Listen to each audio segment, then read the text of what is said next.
Evening settled over downtown Toronto, its skyline glowing gold against the lake. Inside the Valemont, a restaurant where power dined in silence, Ellie Carter moved between tables like a shadow, polite, precise, invisible. Her cheap polyester uniform clung to her skin, and every smile cost her a little more of her pride. But she needed the job. Everyone here did. At table 9, the room's hush cracked. A woman in a glittering silver dress tapped her glass sharply. "You there, waitress," she said, her tone dripping ice. "Do you even know who you're serving?" Her boyfriend, a sleek tech CEO, didn't look up from his phone. "Tiff, stop," he muttered. "She's doing her job." Tiffany laughed, a cruel ringing sound that turned heads. "Her job," she said, leaning closer, "is to remember her place." Ellie froze, her hands trembling just enough to rattle the glass. But something in her eyes, calm, calculating, didn't match her silence. No one at that table realized who they had just provoked. Because before the night was over, the so-called waitress would own everything they thought was theirs. Subscribe to Canada's Heartfelt Tales, where arrogance meets its reckoning. The first crack in Ellie's composure came when the champagne bottle slipped in her hands. Not enough to spill, but enough for Tiffany Vance to smirk, the kind of smirk that said, "I own this place." The room went silent for a beat. The crystal chandelier above them shimmered, its light slicing through the air like judgment. Every eye in the restaurant shifted toward their table. Ellie's breath caught, and she bowed her head. "I'm terribly sorry, ma'am." Tiffany leaned back, crossing one leg over the other, her diamonds glinting under the warm light. "Terribly sorry," she repeated, savoring the words. "You should be. My dress costs more than your rent." Her boyfriend, Jason Hale, the CEO of Hale Tech Systems, stared down at his phone. He didn't intervene. Not once. Ellie steadied herself. She'd seen rudeness before, but this was different. There was something almost rehearsed in Tiffany's cruelty, a performance for the room. The diners nearby pretended not to listen, but they were watching. Everyone always watched when someone powerful decided to humiliate someone who couldn't fight back. "Would you like to taste the champagne first, ma'am?" Ellie asked softly. "No," Tiffany snapped. "Just pour it. And try not to make a scene." Ellie obeyed, her wrists steady now. As the golden liquid streamed into the glass, Tiffany sighed loudly. "You know," she said to Jason, "service used to mean something in this city. Now anyone with a high school diploma and a fake smile can wear an apron." Jason muttered, "Tiff, please." "What?" "I'm being honest." She glanced up at Ellie. "Tell me, sweetheart, do they pay you enough to pretend you enjoy this?" Ellie froze for half a second. The words landed harder than expected, not because they hurt but because they were so small. So empty. "I'm grateful to have work," she said, her voice low but firm.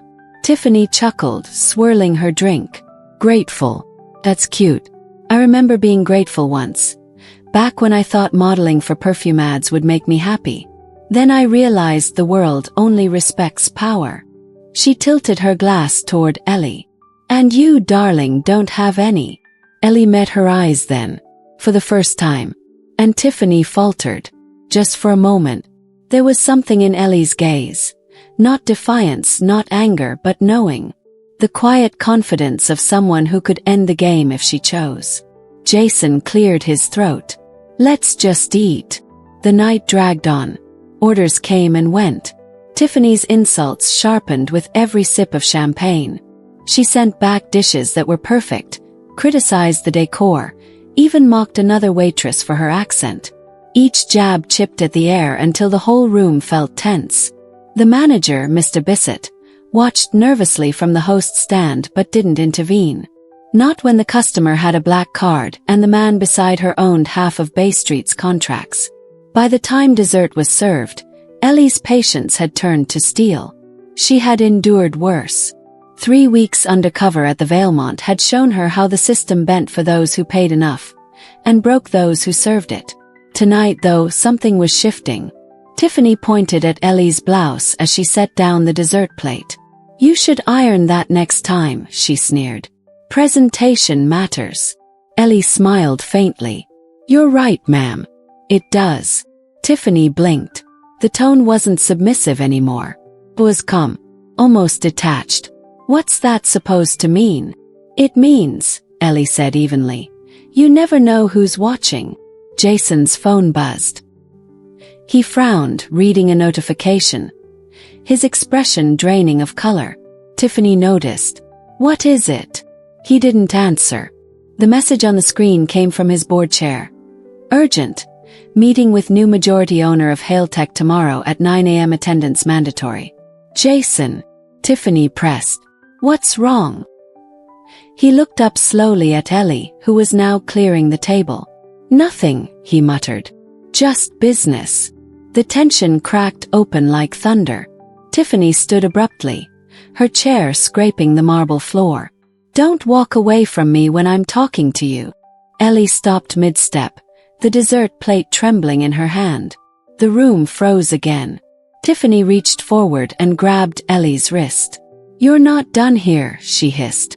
A single sound, the quiet, authoritative click of a man's shoe, broke the silence. A tall figure in a dark tailored suit stepped from the corner near the bar.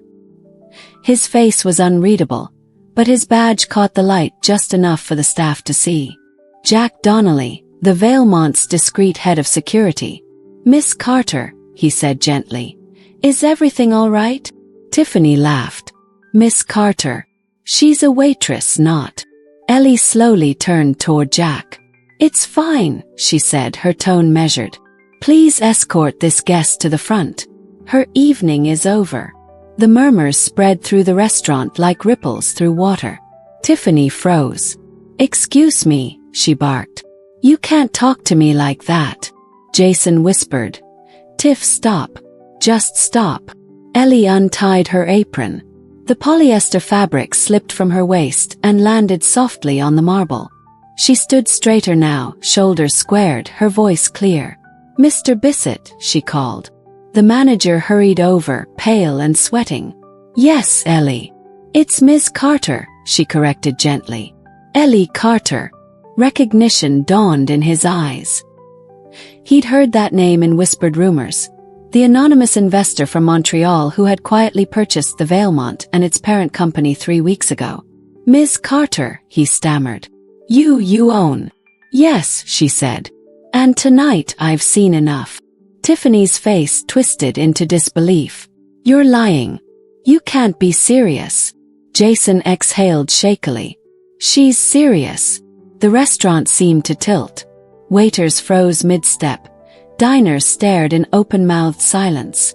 Ellie stepped closer to Tiffany, her tone still calm, almost soft. You walked into my restaurant, insulted my staff, and assaulted me in front of witnesses. That's not power, Tiffany. That's desperation. You think you can embarrass me? Tiffany snapped. You'll regret this. No, Ellie said quietly. You will. Within minutes, 2 uniformed officers arrived, discreet but firm. Jack briefed them quickly, showing the security footage. Tiffany's protests grew louder, more frantic. I didn't touch her. She's lying. Jason, tell them. Jason didn't move. He just stared at his phone, his empire crumbling in real time. Tiff, he said finally, don't say another word. As Tiffany was escorted out, the restaurant fell into stillness. Only the faint sound of rain tapping the windows filled the air. Ellie stood where she was, watching the door close behind them. Then she turned to her staff. Everyone take 5 minutes, she said softly. We'll talk after. In the break room, the air was thick with shock. Servers whispered to one another.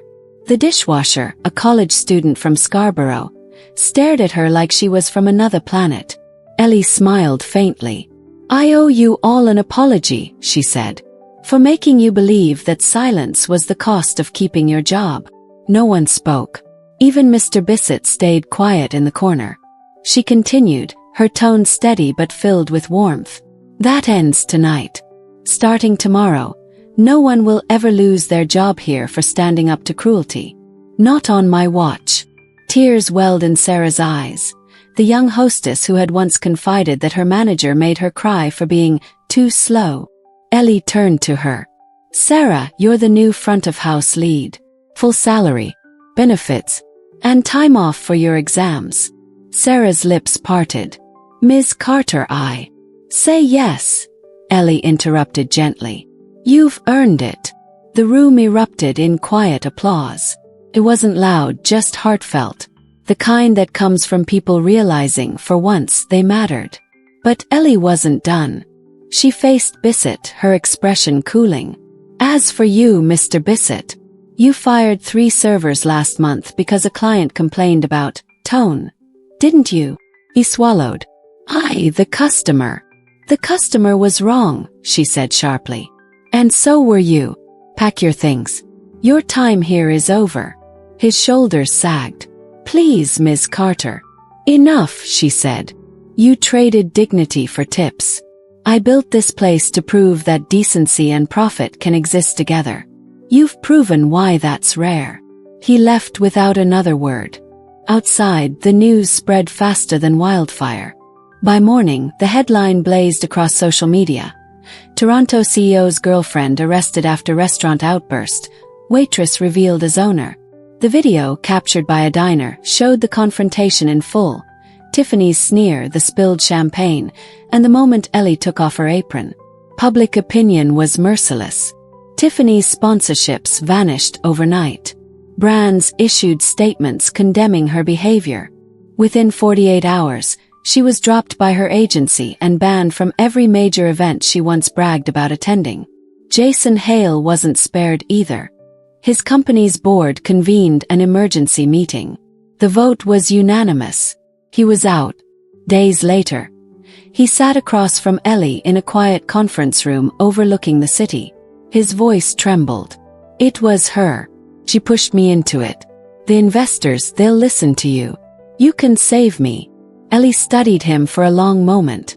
"Save you," she said softly. "You watched it happen. You let it happen. Leadership isn't about silence, Jason. It's about courage." He lowered his gaze. "So that's it." "That's it," she said. "You'll receive your severance in accordance with your contract. Minus damages." His mouth opened in disbelief. "Damages?" She slid a document across the table. "For the wine, the property damage, and the public relations cleanup. You'll find the amount itemized.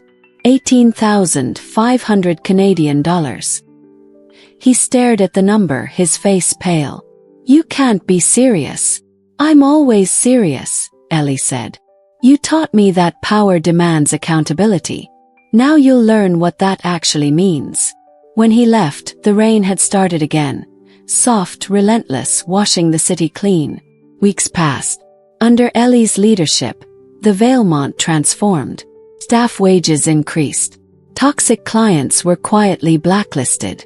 The restaurant became a symbol of dignity in an industry built on pretense.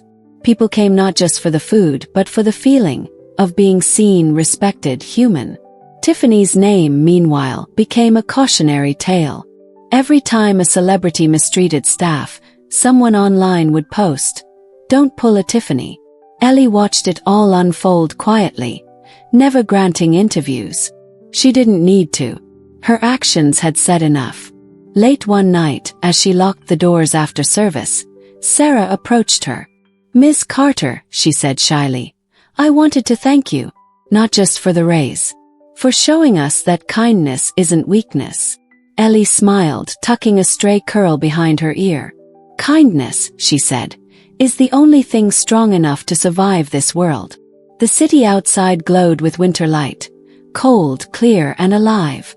She looked through the window at the reflection of the dining room, now empty but full of memory.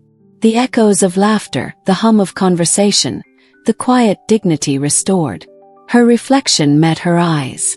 No uniform, no mask, just Ellie Carter, the woman who had turned humiliation into justice and power into purpose. And somewhere in a penthouse uptown, Tiffany Vance scrolled through headlines that no longer mentioned her name. The camera crews had moved on. The sponsorships were gone. What remained was silence, the kind that no diamond could fill. Her phone buzzed. A message from an unknown number lit the screen. "We're hiring for community service volunteers. Starts Monday." She stared at it for a long time before throwing the phone aside.